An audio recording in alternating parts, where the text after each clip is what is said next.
Let us see the effect of various offset distances on the placement of beams. Open the Quick Beam Manager.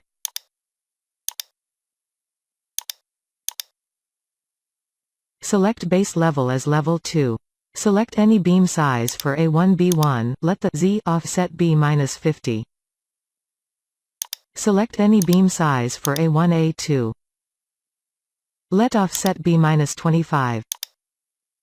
Similarly, select any size for A2A3. Let offset be 25. Again, select any size for A2B2. Let offset be -25. Similarly, select any size for A3B3. Let offset be 25. Hit OK to place the beams in the drawing. Select beam A1B1.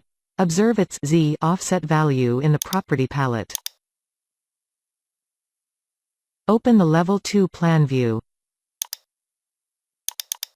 By default, InstaCrete places the center of the beam on the grid line.